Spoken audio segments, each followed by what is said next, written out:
Assalamualaikum warahmatullahi wabarakatuh. Di sini saya akan menjelaskan PPT saya yang berjudul Aspek Keperilakuan pada Pengakumulasian dan Pengendalian Biaya. Sistem biaya tradisional versus biaya standar. Sistem biaya tradisional, istilah standar, mengacu pada sistem biaya yang membatasi input pada biaya historis dan mengusahakan penyerapan penuh atas biaya tetap dan variabel oleh unit produk atau jasa. Sistem biaya tradisional atau historis terutama fokus pada identifikasi dan akumulasi biaya per unit produk atau jasa. Biaya standar. Sistem biaya standar mencerminkan pencampuran yang potensial efektif dari akuntansi dengan konsep pengendalian dari teori organisasi modern. Biaya standar adalah sasaran biaya per unit produk atau jasa yang ditentukan sebelumnya secara alamiah yang dikembangkan melalui studi teknik dan akuntansi.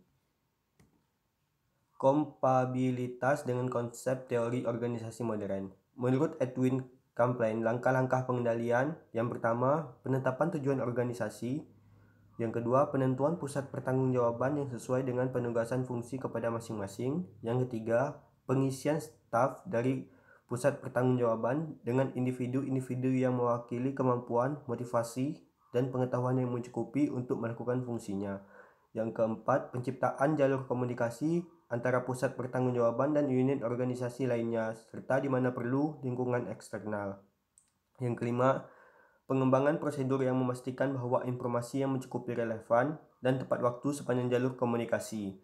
Yang keenam, desain dan implementasi mekanisme pengendalian yang mengukur dan mengevaluasi kinerja dalam hal tujuan organisasi dan memberikan umpan balik mengenai penyesuaian yang diperlukan dalam tujuan dan atau kinerja. Selanjutnya, perhitungan biaya langsung atau variabel. Filosofi yang mendasari. Suatu filosofi perhitungan biaya baru diperkenalkan sekitar tahun 1930 yang disebut metode perhitungan biaya langsung atau biaya variabel yang dianggap memberikan hasil yang lebih berarti bagi manajemen dan bagi mereka yang berhadapan dengan pengambilan keputusan sehari-hari berdasarkan hasil akuntansi biaya. Dorongan keperilakuan. Hauskin menyatakan bahwa konsep, prinsip, dan praktik akuntansi adalah bagus secara keperilakuan maupun teknis jika konsep, prinsip, dan praktik akuntansi tersebut yang pertama menghambat manajer dari pengambilan berbagai tindakan operasi yang tidak menguntungkan guna membenarkan adopsi atas suatu alternatif akuntansi. Yang kedua, menghambat adopsi atas praktik akuntansi oleh perusahaan yang hanya menciptakan ilusi kinerja. Selanjutnya, pengendalian biaya. Biaya teknik meliputi biaya bahan baku langsung, biaya tenaga kerja langsung, dan biaya overhead variable seperti bahan bakar dan listrik.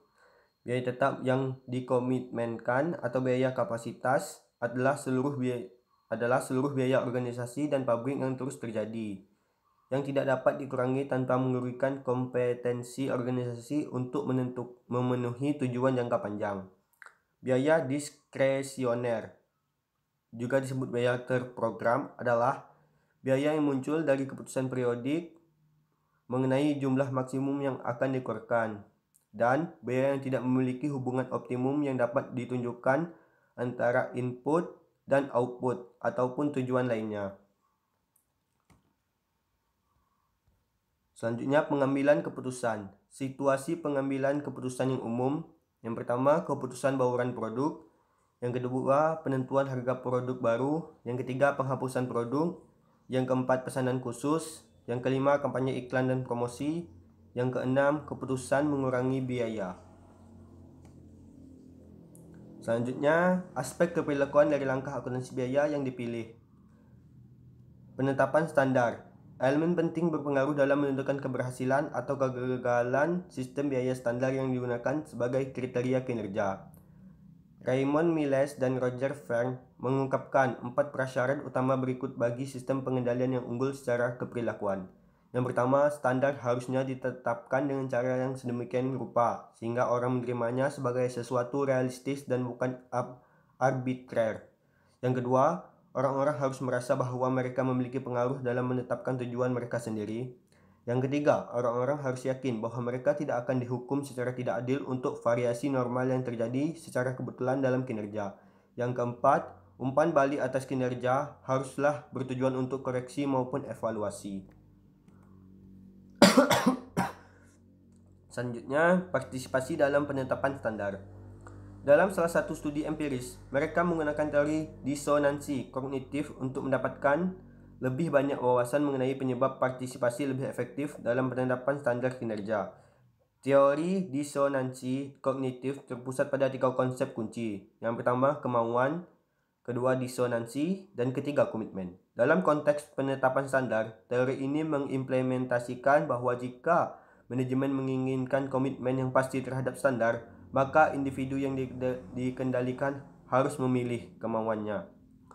Kemudian, standar yang ketat versus standar yang longgar. Untuk berfungsi sebagai alat motivasi, standar yang akan digunakan haruslah tidak terlalu ketat dan tidak terlalu longgar. Standar yang ketat akan lebih sering tidak tercapai daripada yang dipenuhi. Selanjutnya, penyerapan overhead. Praktik umum untuk membebankan overhead manufaktur tetap dan variabel ke produk pada tarif estimasi yang didasarkan pada tingkat kapasitas yang telah ditentukan sebelumnya.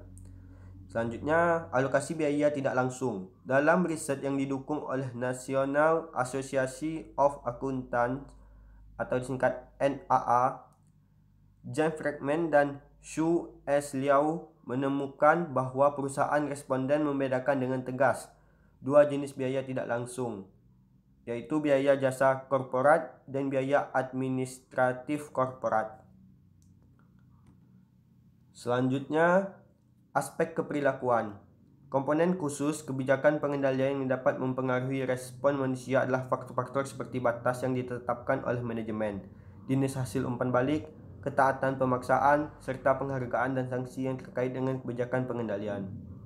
Selanjutnya, keputusan investigasi varians.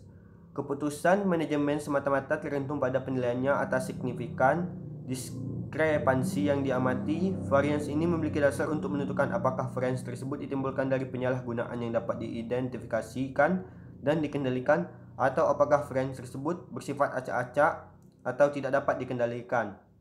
Selanjutnya, analisis varians. Unsur utama dan pengendalian biaya adalah perbandingan secara periodik antara biaya aktual dengan sasaran biaya yang sudah ditentukan sebelumnya, baik dalam bentuk anggaran maupun standar.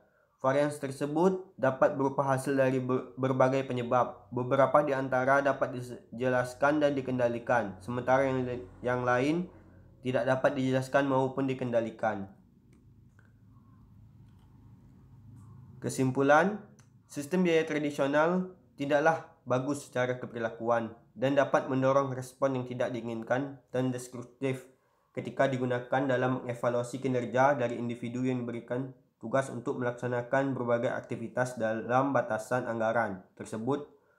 Sistem biaya standar mencerminkan pencampuran yang potensial efektif dari akuntansi dengan konsep pengendalian dari teori organisasi modern. Biaya standar adalah sasaran biaya per unit atau jasa yang ditentukan sebelumnya secara alamiah, yang dikembangkan melalui studi teknik dan akuntansi. Komponen khusus dari kebijakan pengendalian dapat memengaruhi respon manusia adalah faktor-faktor seperti yang pertama, batas pengendalian, hasil umpan balik, keketatan pemaksaan, dan struktur penghargaan. Sekian presentasi dari saya. Terima kasih.